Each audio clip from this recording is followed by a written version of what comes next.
Hello and welcome to another episode of Room for Thought. I've got a guest on today, Brendan O'Neill, the editor of Spiked Online. Thank you very much for coming in, Brendan. Hey Douglas, my pleasure. Brilliant. You are a former revolutionary Marxist. You're now the editor of Spiked Online. Yep. Tell us a little bit about how, as a former Marxist, you ended up being a libertarian. How did that happen? When I hear those terms, Marxist, and even libertarian as well, in fact, I often think about how unsuitable 20th century political language is for today. Because, Marxism is done and dusted. It was a very interesting experiment. It's over. I'm not one of those people who thinks it's going to come marching back and we're going to have a kind of, Marxist utopia. I think that politics is over. But then also when I hear the word libertarian, I'm super liberal on so many issues. I think people should do pretty much anything they want so long as they don't hurt somebody else.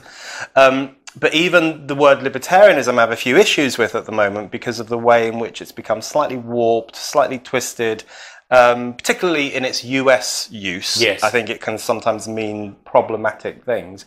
So in terms of my journey, however, from one thing to another, I would argue that I've been relatively consistent. And I would argue that if you go back to the origins of the left, and this is a very long time ago, we're talking mid-1800s, there was always a very libertarian streak. There was always a desire for growth, more freedom, more prosperity, more choice.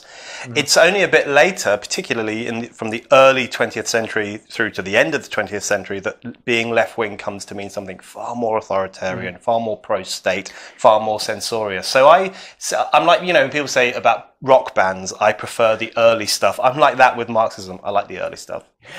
If you were talking about the divisions in politics 50 years ago, 100 years ago, you would have resorted to an essentially Marxist frame, working class against a capitalist class. Yeah. And that, politics was about that division, the labour interest, the Labour Party versus a party of farmers, the landed interest and small businesses, the Tory Party. Similar divisions in most Western democracies, in America, similar divisions, Australia, similar divisions. I wonder if there's a division, and this is what's so intriguing about the whole Brexit thing. It shows that actually it's a very different division now. It's not a socio-economic division. It's a socio-cultural division. Yep.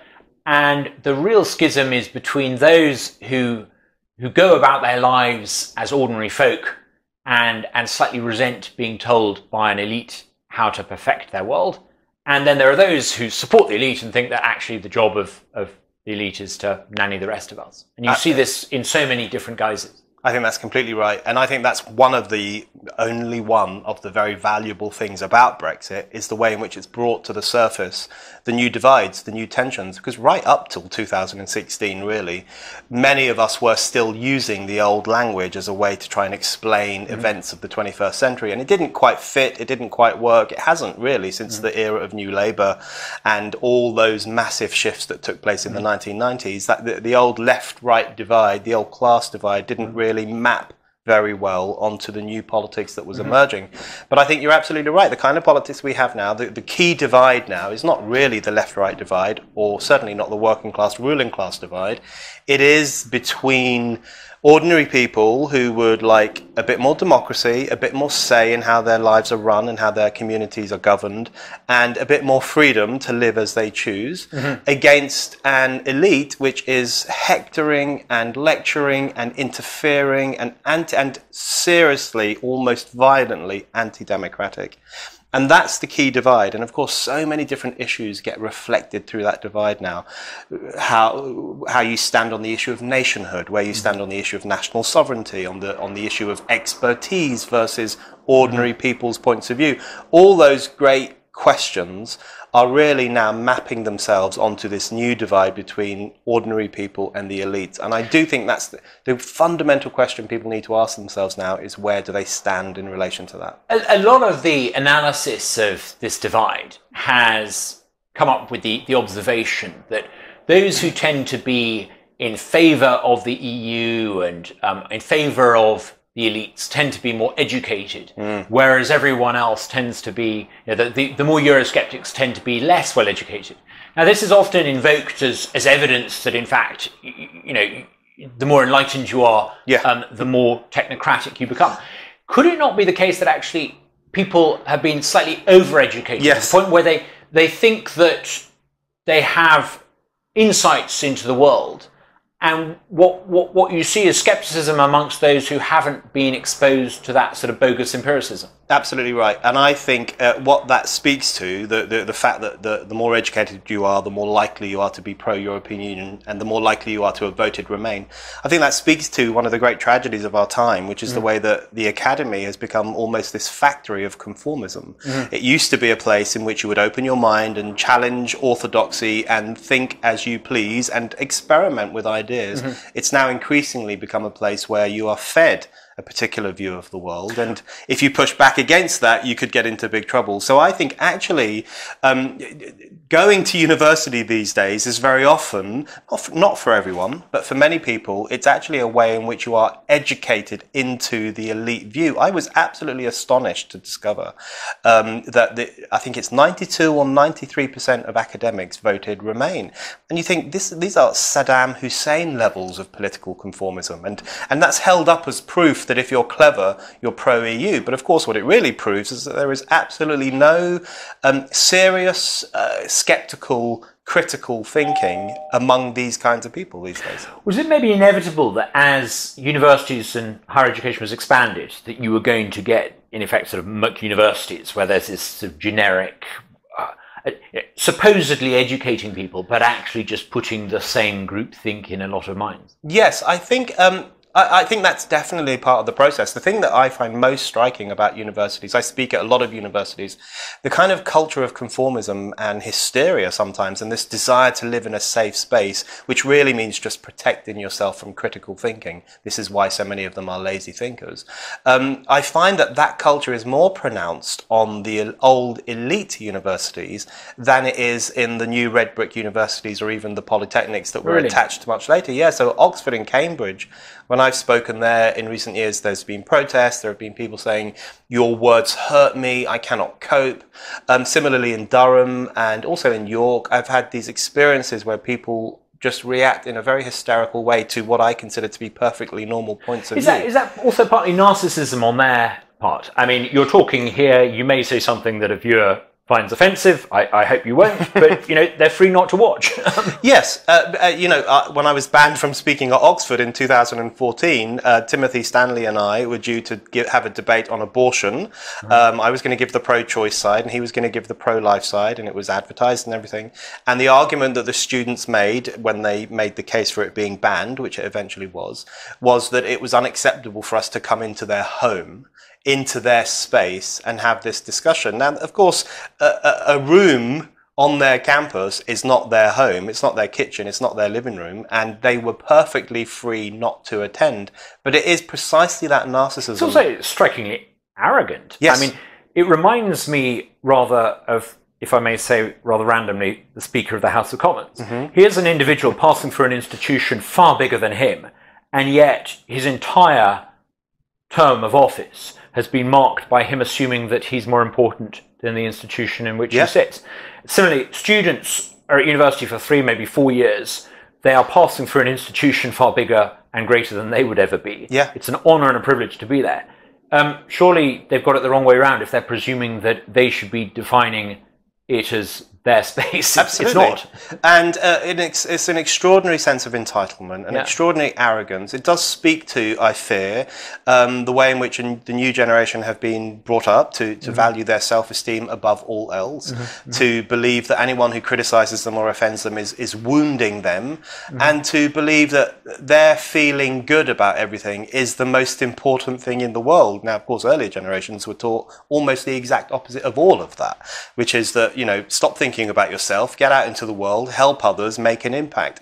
So I do think the culture on campuses, the way in which people have this astonishingly arrogant belief that they can float through life without ever encountering a difficult idea or a sore idea, I think that is really extraordinary. You don't have a right to a pain-free existence. No. Life is hard. Life is challenging. Bad things happen to good people. And surely part of preparing for life and learning as a young person how to cope with life is actually not just learning critical thinking, but learning about adversity. People will say things that you find offensive. Absolutely, it's what happens. Absolutely, and it's good for you. It's actually good for you to be made upset and to encounter an argument that you find offensive. I mean, all those things are good for you, and this is what people have been saying for centuries. Cardinal John Henry Newman said, "The human intellect does from opposition grow." I mean, that's how you expand your mind. That's how you become a critical thinker. That's how you either give yourself the freedom to change your mind by, having others ridicule you or criticize you or take you to task. You give yourself the freedom to change your mind, or you fortify your beliefs and you get better at explaining why you hold those beliefs. But if you just hide away from that kind of engagement and arrogantly presume that you are right because you know you are right, you actually just become a dogmatist. You believe these things simply out of habit. And so I would much rather that students and everybody else took the John Stuart Mill approach. In On Liberty, John Stuart Mill makes the point that the only way you can know you are right is if you subject yourself to as free and frank discussion as possible. And if you don't do that, then you don't know you're right. You're just presuming you're right. And so I think that the failure of universities to encourage that kind of climate where if you hold a belief, then you should go out there and argue for it, is going to give rise to a new generation which will be more dogmatic than liberal. I went and gave a number of talks at number of universities when I published a book, and the book was an attempt to a sort of a libertarian view of history. And I remember going and talking to a group of undergraduates, and there were a couple of postgraduate students in the audience. And during the course of our discussion, it became obvious to me they had never been exposed, for example, to the notion that one of the fiercest critics of British imperial expansion had been British liberals. Yeah. This extraordinary sort of almost cartoon version of history. Yeah. And I fear that it's one of the reasons why you get these sort of this allegiance to these sort of cartoon tribes of left and right. If you're taught that there's very little nuance in the past, you look at the world today and you instantly try to press any event or any character or any figure into either being good, cheer, tweet it, retweet it, hashtag it, or bad, jeer it, no platform it, block it. Yeah. And I think that lack of real education. Yeah. People often say it's social media that's corrupting political discourse. I wonder actually if it's something far more profound with the education system. I think it is. And I've always argued that social media is not the cause of these problems. In fact, what social media does, it molds itself around an already existing culture. That's what social media is very good at. So it lends itself to these kinds of ideas and the expression of these kinds of ideas, but it's not the originator of these ideas. I do think it's a lot to do with the education system. I think it's a lot to do with the way people are raised, the way that schools work, the way that universities work. And I think you're absolutely right. There is this culture of binary moralism. You're either the greatest person ever or you're a fascist. I mean, that's essentially what people argue. And there's this real lack of nuance, this lack of substance, and this lack of historical depth, this lack of appreciation for the complexity and the wonder and the importance of British history and world history. So often the way in which students engage with history is in the same way they engage with politics today, which is just to go back in time and tick off the good people and tick off the bad people. It's very, very naive. I actually wonder if two of the most influential political books of our time, without us even realizing it, are Jared Diamond's Guns, Germs and Steel and Harari Yuval's Sapiens. Why? Because they're very, very popular. People read them and get an impression of the past. But there are ideas in those books, both brilliantly written, ideas in those books that actually, I think, have profound implications on politics. I mean, Sapiens, for example, argues that the agrarian revolution was a disaster for humankind. Actually, it almost encourages people to accept the sort of Jean Rousseau interpretation of human progress, which is that, actually modernity has seen us descend from a pristine past. And Jared Diamond's book tries to account for Western exceptionalism almost as though it's some sort of accident. He talks about how some societies were more successful than others because they were better at domesticating crops, because the local fauna and flora just happened to be, there's no attempt to understand that actually the West was more advanced than other parts of the planet because there were certain things that the West did that weren't about exploiting other societies, that weren't about conquest, but certain things that were innate to the West, which allowed Western society to flourish. Yeah. And if you don't teach that, if you teach a very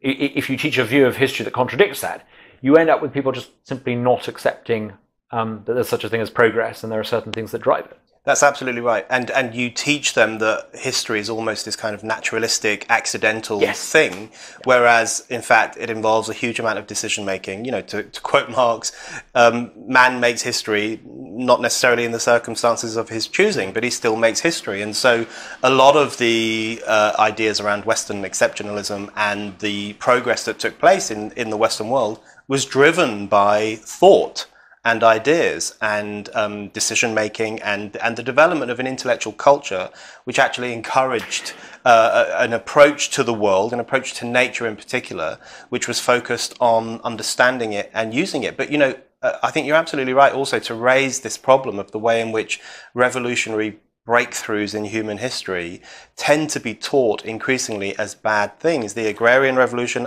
recently we had David Attenborough being asked, when did all these terrible problems of pollution start? And he said, well, with the Industrial Revolution. I saw a program on Sky News which was suggesting seriously that Britain had because it was one of the first industrial revolutions, had some sort of carbon legacy. It's insane. It is insane. What is undoubtedly a incident of great progress, which had huge implications, not just for people living on this island, but around the world. Yeah. Huge positive elevation of humankind is taught as though it's some kind of fall from the Garden of Eden. It's staggering, really, and in many ways that was also the message of the 2012 Olympic opening ceremony, Danny Boyle's opening ceremony, which had a lot of, there was the green, pristine land, and I think there was a William Blake quote, and then suddenly these horrible machines rose up, and everyone was marching around like a bunch of robots. That is the kind of PC elite. That's their impression. Do you think the environmental movement is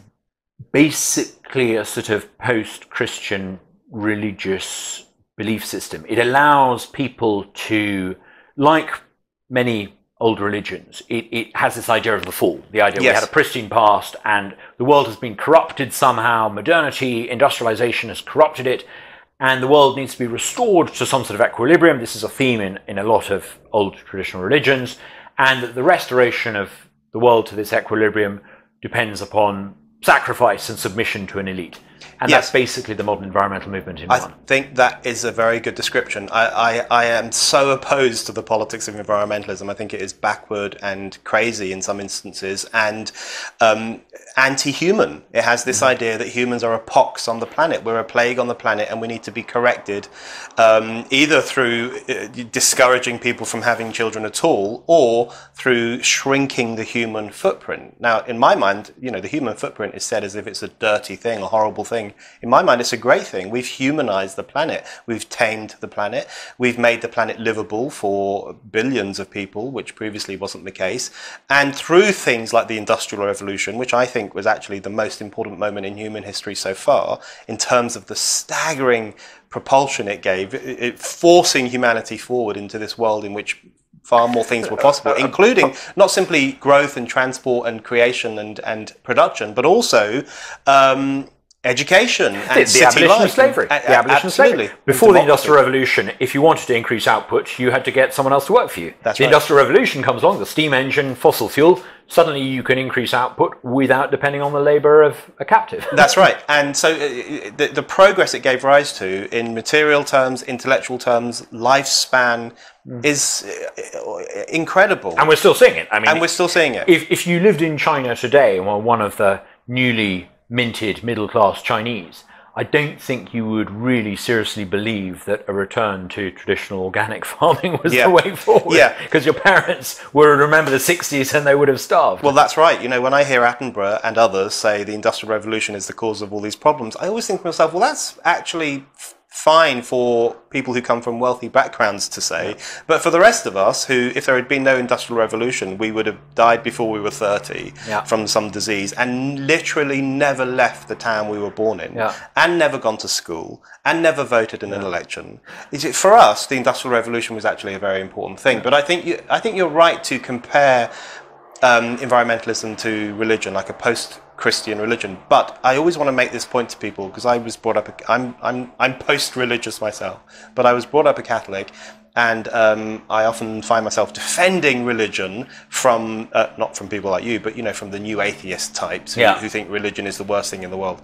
And the thing that strikes me about environmentalism is that it is very like those religions. It has this end of worldism, this sense of sin, this sense of original sin, the sense of needing to cleanse yourself. But it lacks a fundamental positive quality that those religions had, particularly Christianity, which was the idea of transcendence. The idea that you would do all this stuff, you would flagellate yourself for your sins, you would wash... Sit on top of the pillar for 20 years. Do all that, right, all this awful stuff and live a pretty rough life in parts. But you would, in order to transcend it all and become a perfected human and to have this afterlife and this wonderful life that would go on forever. So there was a promise attached to it. It wasn't simply about beating yourself up for being a bad person. The really depressing thing about environmentalism is it has all the self-flagellation and the self-denial and the self-punishment, but none of the payoff. Or you just do all this stuff for the simple end of shrinking your footprint, and then you die. And even when you die, it's problematic because if you get cremated, apparently that causes pollution. If you get buried, apparently that's taking up too much space. Every single aspect of human life is treated as a bad thing. And in need of micromanagement. In need of micromanagement, and there's no sense that you will be rewarded in any way for having done all these terrible things. So I find environmentalism a really misanthropic, depressing creed. But you could be rewarded, because if you do all these things, you could become a member of the intellectual elite. Well, yes. Yeah, so there's the small reward, the very small reward of potentially becoming, a member of the right on, the kind of self-selected group. It's not just environmentalism, it's not just Brexit. Everywhere you look today, you see a sort of patrician class that is trying to organize and patronize the masses. You see, I know you've written about football, where there's this obsession amongst the people at the top of football with racism in football. This idea that, everyone who's on the terrace is a potential skinhead. There are, ideas about hate crime, ideas that unless we ban certain types of comedy and are very restrictive in terms of what can and can't be said on television, this will somehow incite the white van driving masses. Isn't this just ultimately telling us more about the intellectual and cultural elites than about the masses? Doesn't it just suggest that actually the people that run this country, the people that produce TV programs, the people that decide public policy in government departments, basically don't like the mass of Brits? They see them as a mob. Yes, absolutely right. They really do, and I think that's another good thing about Brexit. It's exposed that. I think it's been there for a very long time. I mean, historically, if you read John Carey's *The Intellectuals and the Masses* about early 20th century literary figures, he writes brilliantly about how much they loathed the masses. They hated mass education, they hated mass newspapers, they hated mass food, mass production. They thought people were idiots and robots and stupid. And shouldn't have the right to vote. Ironically, that's also making a comeback in the Brexit discussion. You see, you see this in little ways. I mean, I've been at dinner parties in London where people have this sort of sneering attitude towards mass air travel. Yeah. And I think mass air travel is one of the miracles of the modern world. I think the fact that you can get on a cheap airline for 30 quid and take your family for a bit of sunshine, fantastic. But there's this sort of idea that it's horrific and it's horrible. Not I think because the people who say these things don't themselves fly off to their villas in Italy, but because they deeply resent the idea that Joe Bloggs in Clacton and Croydon can do it. But that's exactly what it is. And there was a campaign group called Plain Stupid, which was an anti-flying campaign group about 10 years ago. It's now broken up and they've all got huge jobs at Greenpeace and everywhere else, as these posh kids tend to do. And it was they were explicit. I mean, they had an article on their website which said, the problem with cheap flying is that it's all about people going to a city in Eastern Europe for a stag night to get wasted on a tenner, and they don't look at art and they don't look at architecture. Whereas if you're Tarquin going to Florence, right, or Cressida going to Pisa, it's okay. Then the pollution's fine. So, and that was a group that was supported by people like George Monbiot and many others. I mean, just visceral snobbery, visceral class hatred. But you see that on so many issues. I wouldn't accuse George of that, though. I mean, I think George is pretty fair-minded and pretty consistent. The problem with all environmentalists, I think. I mean, if you read George Monbiot's book Heat, I mean, he openly says that the difference between the environmentalist movement and pretty much every movement before it is that ours is a movement not for abundance but for austerity, and not for greater freedom but for less, and not for more choice but for less choice. And there are medieval monks who would have agreed with that. Exactly, and I actually admired that because that was one of the most honest appraisals I've seen of environmentalism. I have huge respect for George. I disagree with him on many things, but I think he is absolutely consistent, and he I don't think tells different audiences different things. I think he authentically believes it. He has a worldview. I disagree with it, but I wouldn't accuse him of being inconsistent. There are plenty there. Yeah, absolutely. I think he's entirely consistent. And my issue, of course, is that he's consistent on an issue where I think he is fundamentally wrong. But I think you're right to raise the kind of contempt for the masses that exists now, because you do see that in so many different areas. Football is a very good example where it's just this presumption that if you have a huge number of people together in one space, obviously they're going to be racist, obviously they're going to commit. But they never make the same accusation of rugby fans. No, why is that? Never. And you're right. And why is that? And I wonder if there's a class differential there. And of course, that's really what drives this. And but it makes me laugh. The Guardian will often publish articles about how horrible and crass and racist in particular football fans tend to be. You think football has 30% of Premier League players are black. That's higher proportion of black employees than any other profession in the UK. Of course, also, vast numbers of them are working class. Hundreds of thousands of Brits are paying their hard-earned pounds to go and watch these players and cheering them on. And cheering them and going crazy for them. And their kids are walking around with a black football player's jersey on. They worship these people. And then you look at a newspaper like The Guardian, pretty white, very posh, huge numbers of them privately educated. And you think, hold on, can you just stop attacking a sport which is still predominantly played and watched by working class people, because it just does come off as quite contemptuous. I remember reading Owen Jones a while ago, the demonization of the working class, and I think actually, interestingly, he things he says in that. I represented Clacton at the time, and there were things he said in that book that really struck a chord with me. There is, I think, this sort of cultural and intellectual contempt for the British. Interestingly, the elite don't seem to mind non-British masses.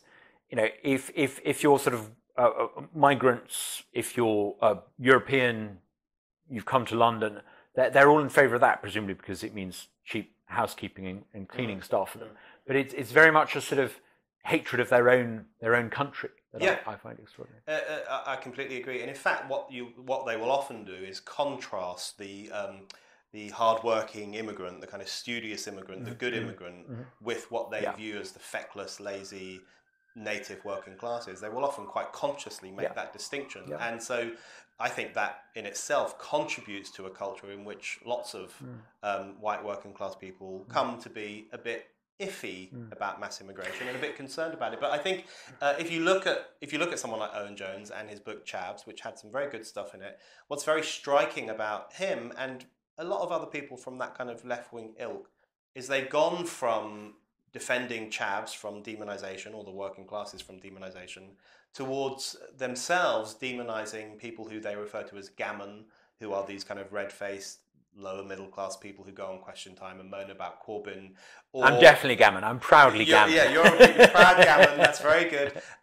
Or they will demonise sections of the people who voted for Brexit. They were xenophobic, or even worse than calling them xenophobic, they will say, well, they didn't really know what they were voting for. They were a bit confused. Yeah. So I'm struck by the way in which, I think this is one of the most fascinating things about British politics at the moment, which is the way in which the left has gone from being concerned about defending the working classes or defending chavs or defending the lower sections of society towards actually being part of the process of demonizing those groups as stupid, racist, unintelligent. And I think that shift is really important, because I think that's why quite a few working class voters are abandoning the Labour Party. You see it in all sorts of unintentional cultural contexts. For example, you travel on the London Underground.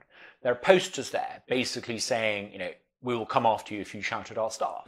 And the clear implication of the graphics of the poster, I might, if I can find some to show in this video show, the clear implication is that, the mass of people traveling on the London Underground can't be trusted to be polite and civil. And they need, to be reminded, almost like sort of, you would expect an authoritarian Chinese or Russian state in the 1950s or 60s. We're watching you. Yeah, it's this constant low-key hectoring of the public. And they are being watched, of course. You can't walk through London without being captured on, 50 or 100 CCTV cameras. But you have those warning posters on the Underground. You see them in doctors' surgeries as well. Don't abuse our staff. And you're sitting there thinking, I have no plan. I just want to see a doctor. I know.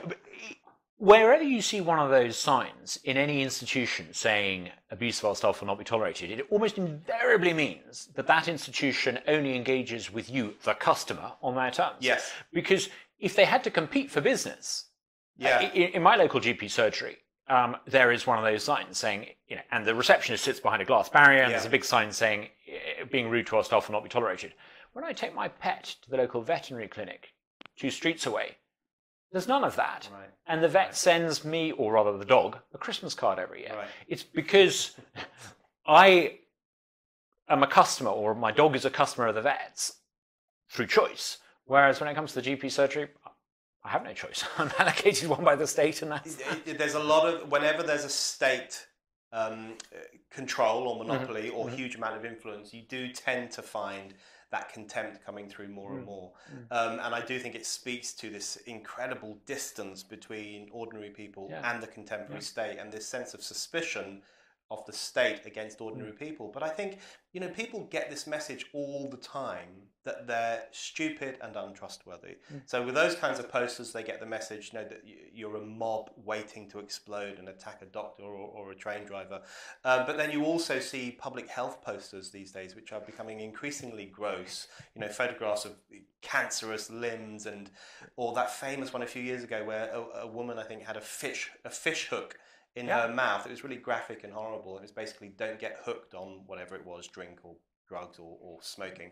And there's this constant, and they're becoming grosser and grosser. It's the kind of gross out culture, which is basically has the implication of saying you lot are a bunch of animals who can't really override your own instincts. So it falls to us, the educated elite, once again, to come in and explain to you constantly with very simple images, because you're also a bit stupid, how you should live and what choices you should make. And it's that kind of constant paternalism, which I think does rub people up the wrong way.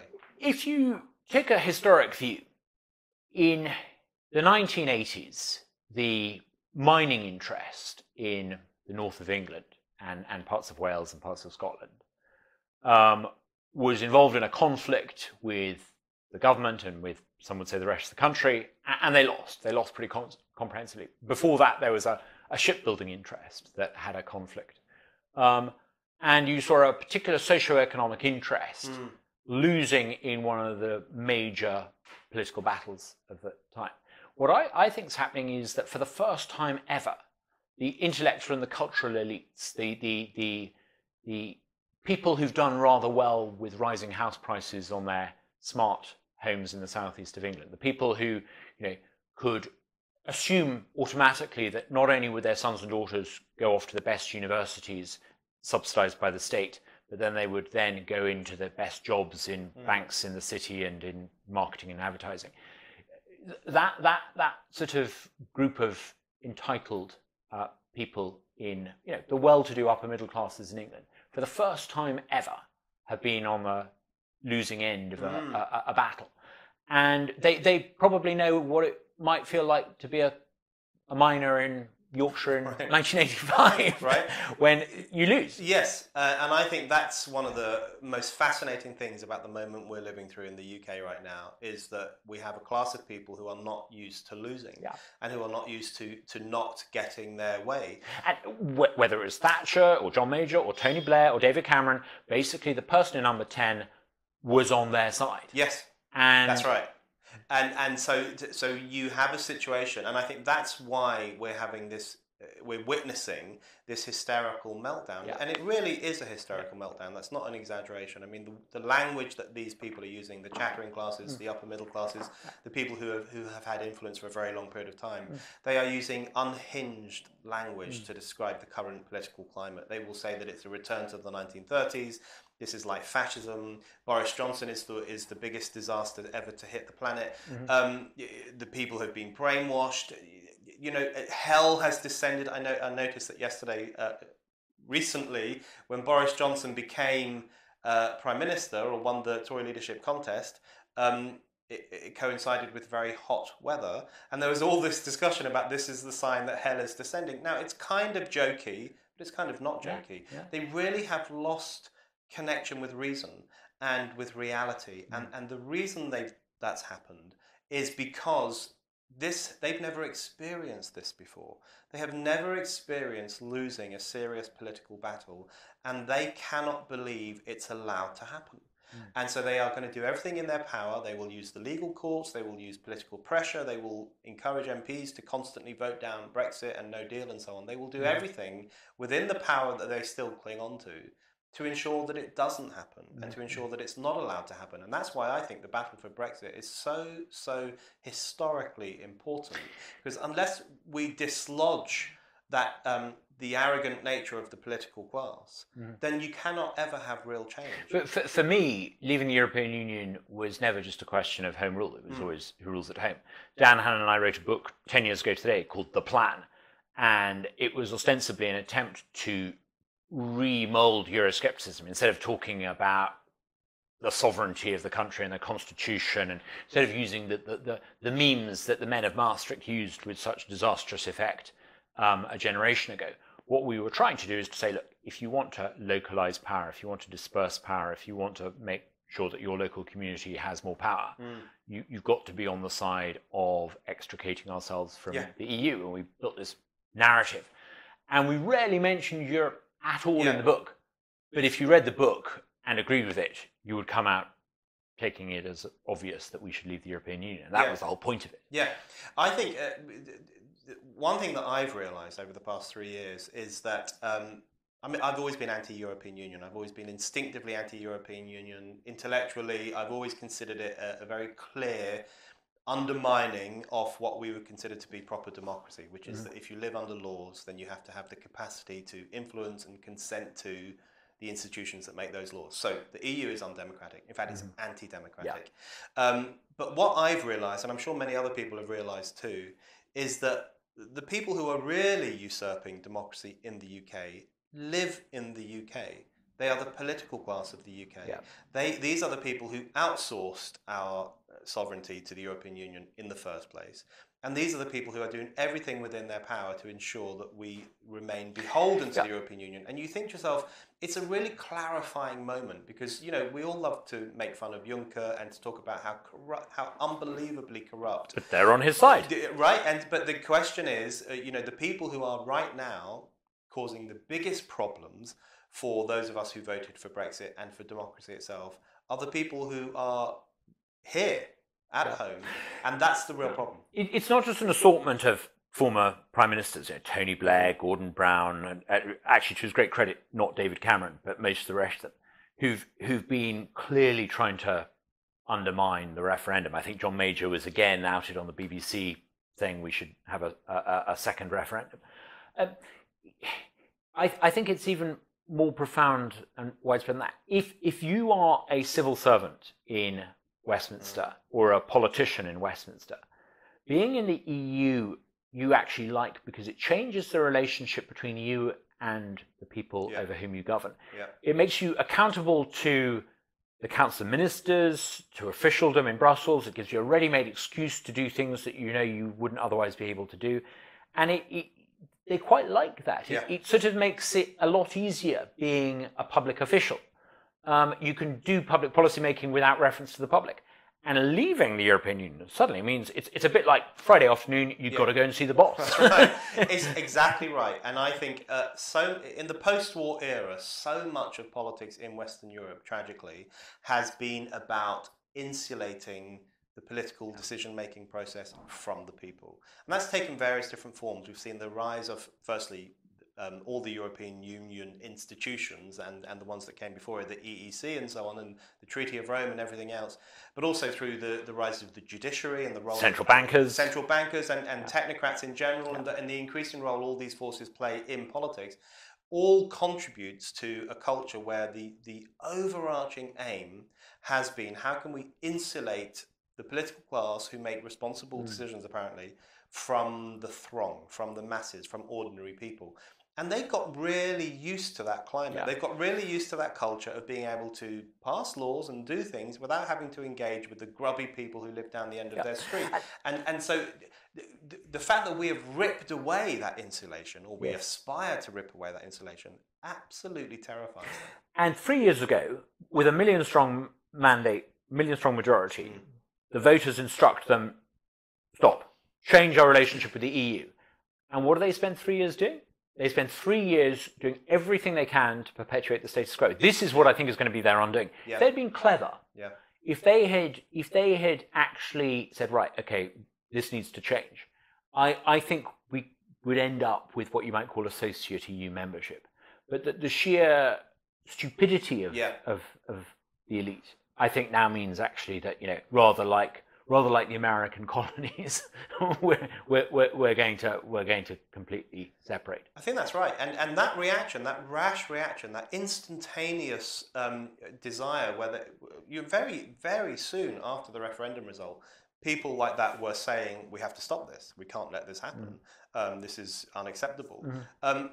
It's really the fact that they had that reaction rather than the reaction they might previously have had, or which they have in relation to lots of other issues, which is, this is really bad for us, let's try and fix it to our advantage, speaks to how profound a challenge Brexit is to everything that they hold dear and to their power itself. And so the more they react like that, the more, I'm sure, lots of ordinary people, millions in fact, who voted for Brexit, are thinking to themselves, okay, so the thing we voted for is really powerful and upsetting to those people, and therefore we're going to become even more determined to make sure that it happens. If the Brexit Reformation and the attempts by the elite to stall it have popularised in the minds or crystallised in the minds of millions of people that we've got this self-serving elite, I think it's also changed people's attitudes towards journalism. When I was a new MP, I went into the House of Commons assuming that journalists, to use that dreadful phrase, were there to speak truth to power. Actually, I discovered most journalists are buying the minister lunch and are trying to become his special advisor. You now have a situation, I think, where the whole country can see that the people on the television and on the radio, I mean, newspapers are slightly different. We've always known that you get a distorted view in a particular newspaper. The Guardian will tell you one thing, The Sun will tell you another. But the extent to which the broadcast journalists are actually engaging in wholesale systematic narrative fraud, presenting current affairs as factual when in fact it's purely based on their preferred outcomes. I mean, I think it's really changing public attitudes towards journalism, and I find this really exciting. I think it opens up the opportunity for shows like this to compete and to say, actually, well, you know, if you're going to have the man from the BBC tell you their view of the world, let's see if we can do a better job.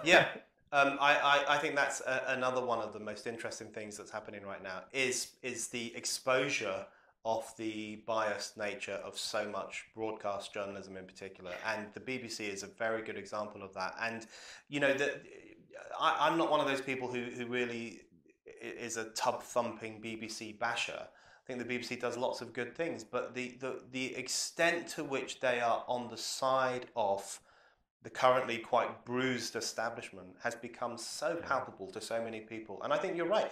What could happen as a consequence of this revelation is that we could have the rise of alternative media, different, podcasts, videos, magazines. I'd love to see Netflix do current affairs. Exactly. It's this kind of, and people are searching for those kinds of outlets for a different point of view, for a more realistic point of view, or one that sounds to them more reasonable than what they're getting from the mainstream media. If, by the way, viewer, you're searching for alternative comment and current affairs analysis, make sure you subscribe to this channel. Sorry, I thought. Yes, that's a very good point. And but the other thing that I think is interesting again is that you have the rash political class reaction against Brexit, because they know how terrifying it is. But at the same time, you have this rash reaction by journalists and the journalistic establishment against the rise of new media.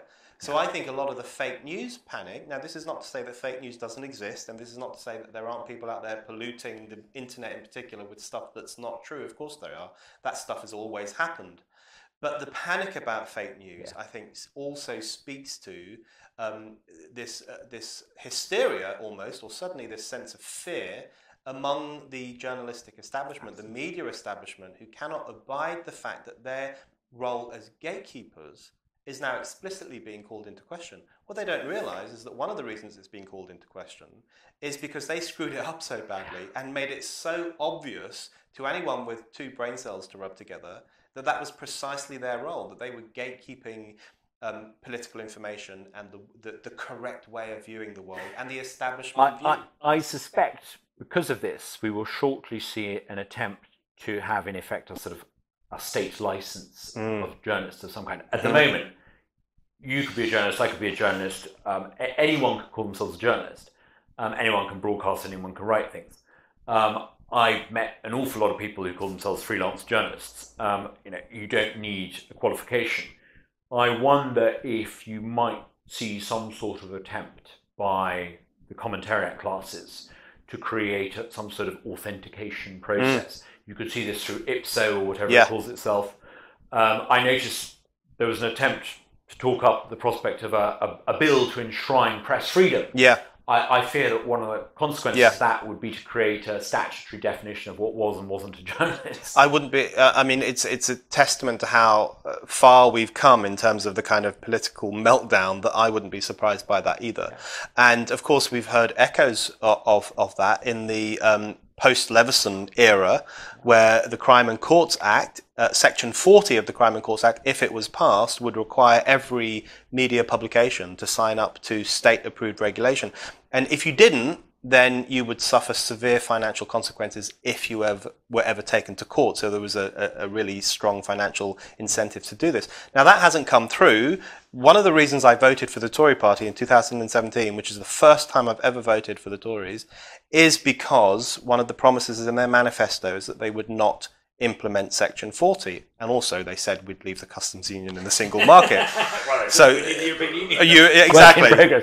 So, but if you look at Jeremy Corbyn and the Labour Party, now who knows how long Corbyn will last, but he promises to enforce Section 40, and so there is this desire, particularly among the further left you go in this political establishment, the more interest there is and more desire, this kind of censorious authoritarian desire to control the media. And I would not be surprised if we ended up in a situation where in order to be a journalist, you needed a kind of the equivalent of a blue tick. You would need to be authenticated by the state itself. You would have had to go to journalist training school in order to ask facile, stupid, gotcha questions, which is what they all seem to do. Absolutely. Quickly, what should we do with the BBC? Subscription service? Yes. I didn't hold that view a couple of years ago. I was never one of those people who got particularly exercised about the license fee. I don't particularly like it, but I never really got exercised about it. But in recent times, particularly when we had the pensioners scandal, where older people will now be charged on a means-tested basis for their license fee, it really started to make me think that in the current climate, when there is so much choice, when there is Netflix and Amazon Prime and so many other things that you subscribe to, that you pay for. I pay for both of those things, for example. Being forced by law to pay the BBC, even if you don't engage with it very much, seems to me to be utterly archaic. What I resent most about the BBC is not the current affairs output. I no longer bother with that much. I deeply resent switching on the television for a bit of drama and being lectured to. You know, every hero has to be a minority woman. Every baddie has. I mean, you know, come on, guys. You know, I note that Netflix makes some fantastic drama with an array of characters and really engaging scripts. And what I love about it is so often the person that you're watching isn't famous or wasn't famous until they started appearing on Netflix. You switch on to the BBC and, you know, there must be 30 or 40 actors that apparently have to star in everything. Yes, that's absolutely right. And presumably it's the same with the script writers, the same crappy script writers. Yeah, but and then if you look at something like EastEnders, I know not many people watch EastEnders anymore, but that was explicitly used as a mechanism for telling people about certain issues, you know, particularly related to health and how to look after your health, or, you know, to raise awareness, that kind of deadening phrase about domestic violence and all these other things. And that was a very clear example of culture being used by the establishment to lecture the masses. And you think, well, that's just irritating. But, you know, I agree. You know, Netflix produces some amazing stuff. One of my favorite TV shows of recent times is The Crown. I think it's such a profound historical observation of the past 50 years, in essence. That's the kind of thing the BBC should be producing, and it's the kind of thing the BBC might have produced if it hadn't gone so far up its own fundament in kind of viewing itself as the kind of guardian of good sense in the nation. And so it's overstepped the mark, and I think that the time has come for it to be taken down a peg or two by saying, listen, voluntary subscription is the way to go. I mean, if Damien Collins wasn't so, and his committee in the House of Commons, Culture, Media and Sport, weren't so obsessed in trying to prove that it was Russians who rigged the referendum and all the other nonsense, what they would do is actually a proper investigation into how comedy and drama gets commissioned with the BBC. I suspect it's one heck of a cartel. I suspect, you know, if you're not on the inside of the inside group who probably stay in the same hotels during the Edinburgh Fringe, all members of the Groucho, you know, you don't get a look in. Once you're part of the inside group, you get commissioned to write the most dreadful trash, and you get awards for it, and you're there forever. I mean, you know, I read a piece recently, a few years ago, about the role that Radio 4 comedy plays in literally being the gatekeeper of what's considered funny in this country. And what that means is that it's very, very difficult. I mean, you know, we think it's difficult to create alternative media for politics and so on, but it's infinitely more difficult for up-and-coming comedians to move into the world in which they can make money and make an impact, because there is literally this tiny group of people at Radio 4, in essence, who will filter you through, and then you start off on Radio 4, and then you get onto BBC Two, and then you might get onto BBC One, and then you're a household name. But it's always people with, I bet you 100% of the comedians who've gone through that process would be anti. I think Radio 4 in particular, their commissioning process is, from what I've heard, is particularly disgraceful and particularly incestuous, and needs to be thoroughly investigated. I mean, you know, you hear about the controllers of these channels. I mean, you know, it's a sort of bureaucratic aristocracy that you know, I think needs thorough investigation. Who makes these decisions and on what basis? And you know, the fact that we don't even hear these questions asked, I think, is, to use the favourite woke phrase, problematic. Yes, exactly. And aristocracy is a good word, actually, for so much of this stuff. There is a real neo-aristocracy in the sense of self-serving people. They speak in their own language. They live in their own world. They distrust the masses. And I think Radio 4 comedy, bizarrely, is a very good example of that. Talking about arrogant elites who we need to take down, House of Lords, what should we do with that? Absolutely get rid of it. I've always had a very radical view on the House of Lords. The monarchy? Yeah, I want to abolish the monarchy. But isn't there a danger here? If I was a Radio 4 smug, which is that's what they are. And I wanted to preserve my cartel, or I was a member of the House of Lords and I wanted to preserve my privileged position, the moment you said get rid of the monarchy, I would jump on that. Yes. Because that won't win you support in suburban Clacton or Croydon. Yes. I completely and utterly agree. And that's why one of the things I'm focusing on at the moment is not the monarchy itself, but the royal prerogative.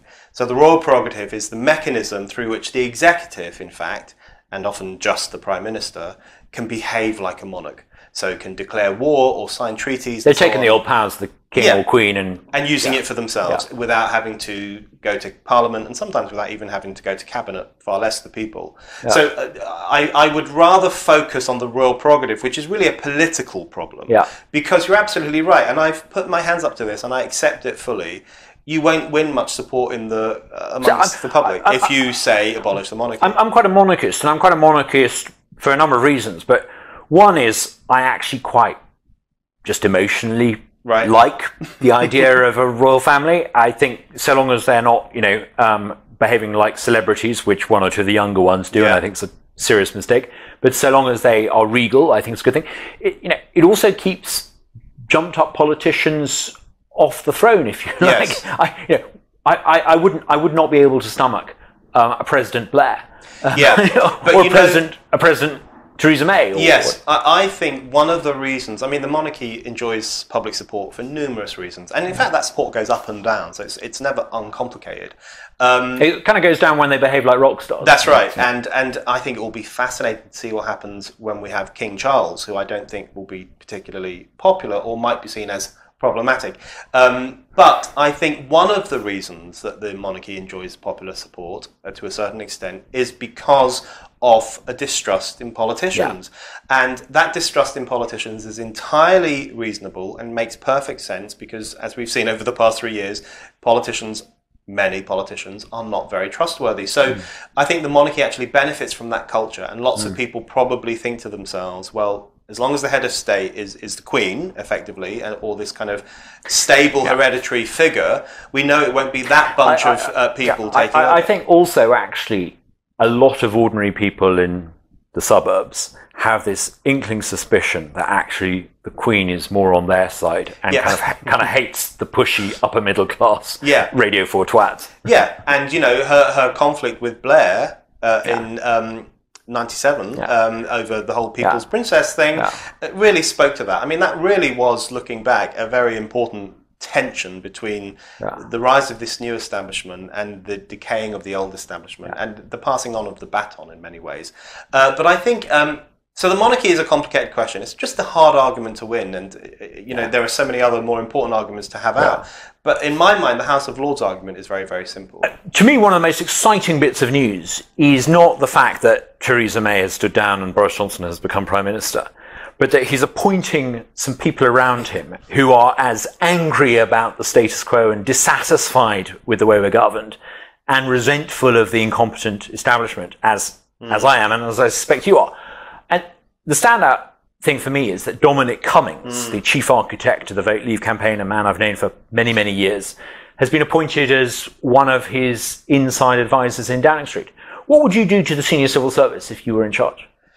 I'd get rid of a lot of them. I would radically reform much of it, and I would create a culture in which the civil service went back to realising that they serve the nation. They serve everyday the workings of everyday society, and have got to stop presuming that they are this political force, this unaccountable political force, who have the right to thwart democratic votes or to undermine elected politicians. So something needs to be done to make the civil service recover its sense of duty and responsibility, and to stop playing this incredibly corrosive political role, because that utterly undermines the democratic process and it irritates the hell out of ordinary people. So that layer of the oligarchy, the new oligarchy, I think is one of the worst. I think particularly the Treasury, the Foreign Office and the Cabinet Office, the mid to upper echelons of those institutions need radical change. I don't just mean changes in process, but changes in many regards in personnel.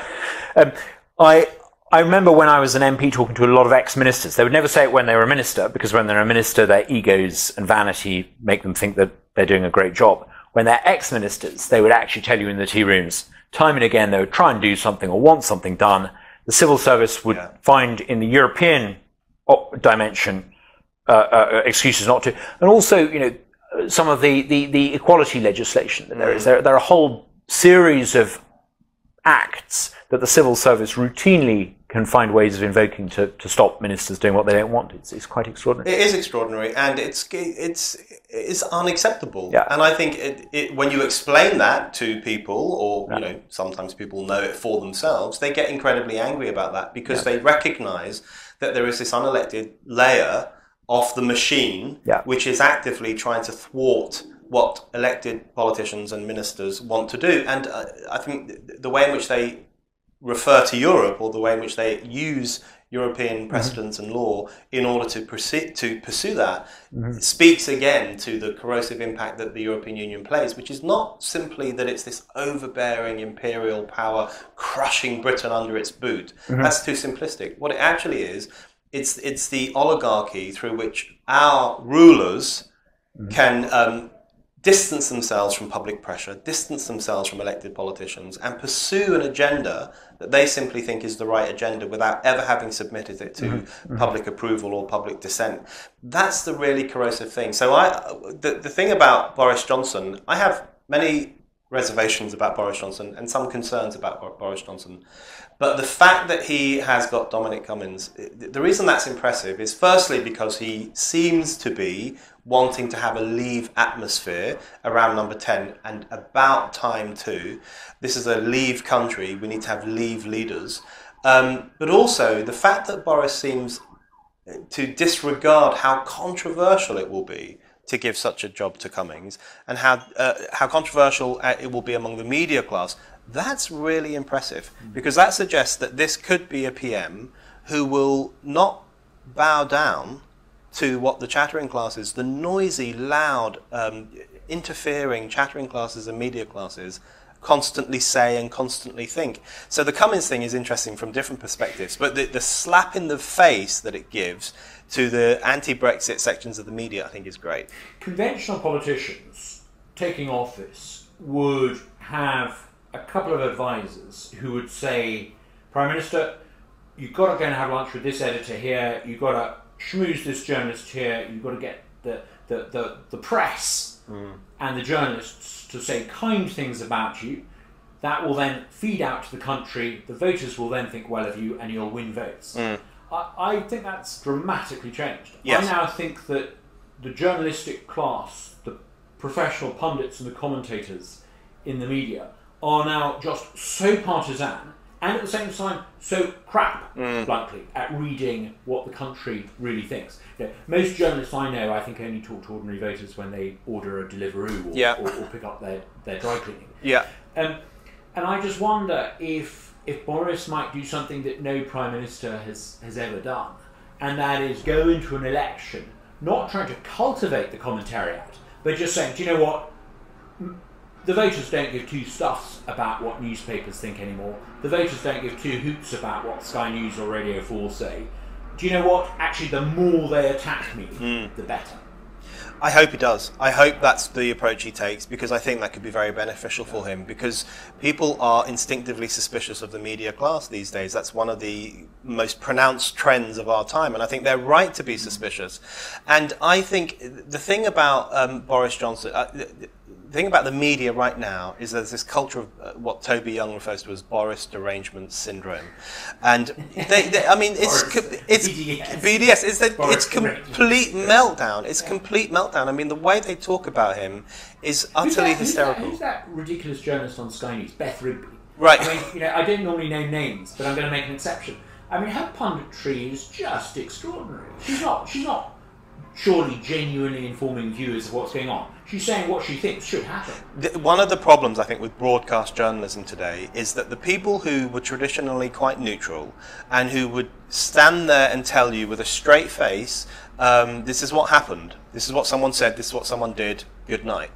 That's been completely replaced by broadcasters who very clearly have a point of view. I mean, the worst example, of course, is Channel 4 News, who not only do they give out their point of view as they're telling you the news, but... So what you're saying is Cathy Newman... Right, Cathy Newman, Jon Snow, of course, all these people, but also they tweet their point of view constantly. So you have this broadcasting class who actually are on a particular side, and of course it's the side they're all on, which is the side that thinks Brexit's the worst thing that ever happened. Boris is basically Hitler, and everything's going to hell in a handcart. And so people aren't stupid. I know that this class of people think that ordinary people are stupid, but they really aren't. And so when they see this stuff, they will say to each other on the street corner, in the pub, at work, they will say, oh, you can't trust anything these people say. They're all the same. They all have the same point of view. And the fact that the media class doesn't know or care that so many people are saying that about them tells you everything you need to know about them. So I think, one of the successful things that Donald Trump has done. Now, I actually think there are huge differences between Donald Trump and Boris Johnson, and I think the attempt to put them together by Trump himself as well, in fact, is actually an attempt to... Okay, Boris is a free trader. Trump yeah, is not. but I think it's an attempt to delegitimize Boris Johnson by association, and I think that's something the Boris team would be well advised to look out for and not play into. But I think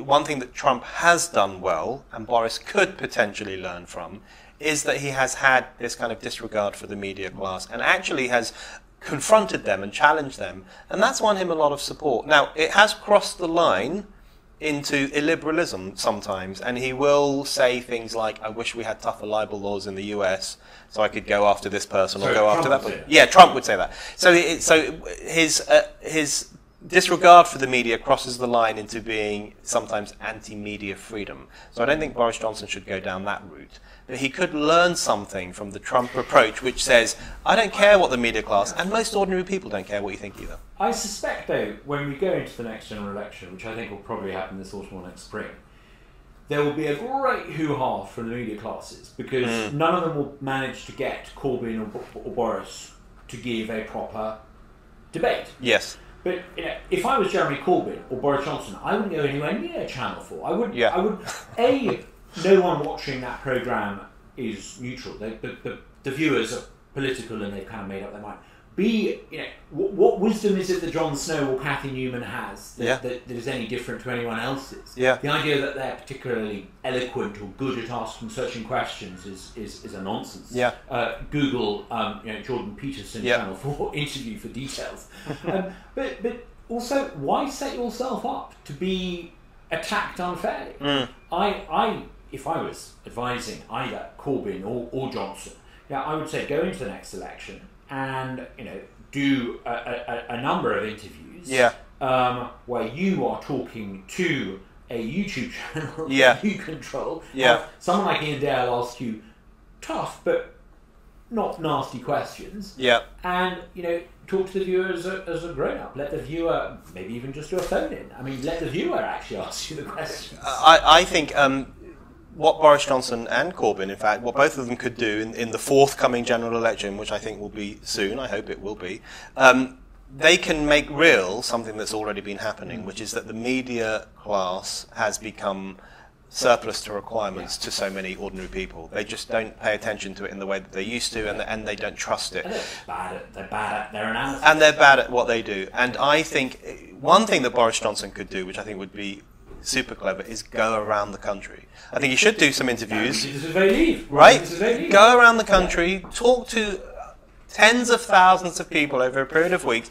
I think people underestimate the impact that can make, firstly on the actual people you speak to, but also on... Exactly. I was on the Red Bus with Boris. Exactly. Now, funny story, we went literally from town to suburb across the Midlands, and literally you would turn up in a town square, Boris would get out, Giesler would follow, I would be third, Boris would say a few words, they would cheer, we'd get back in. Huge impact.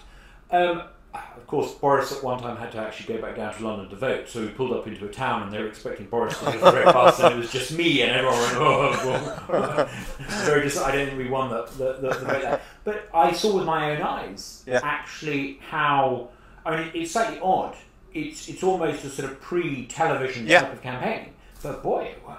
That's a really good way of putting it. Pre-television style of campaigning, even though television is such a dominant medium right now. And that's because television news and broadcasting has become so bad. And so people are, I think, looking back to the kind of soapbox approach, not necessarily because they are nostalgic, but because it's the clearest way to talk to politicians. Do you know what? Television is, you said, dominant. I think of my 10-year-old. she has a multiplicity of channels at her disposal. She never watches any television. She only watches YouTube. Now, if I was an advertiser sitting in West London with my Groucho Club membership thrown in and my bonuses here and my big salary and my, fancy restaurant bill thrown in for free, I'd be seriously worried, because the advertising industry, they may not realise it, but they're being completely disrupted by a type of almost infotainment advertising model that's coming along.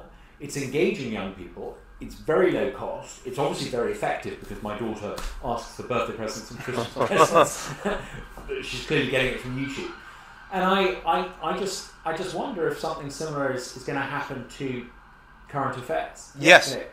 Do we really think that people will find themselves informed by anything that Radio 4 ever says or does in 2 years' time? I doubt. It's such a pressing question. It's one of the big issues of our time. And if you look at the BBC again, for example, you have a situation where lots and lots of people will not trust BBC News broadcasting and will not like it very much and probably won't watch it. And they're being compelled to pay for it. So that's unsustainable. But I think you're right, actually. When I say television is the dominant medium, I mean in the political sense, it remains the dominant medium, but that doesn't make sense.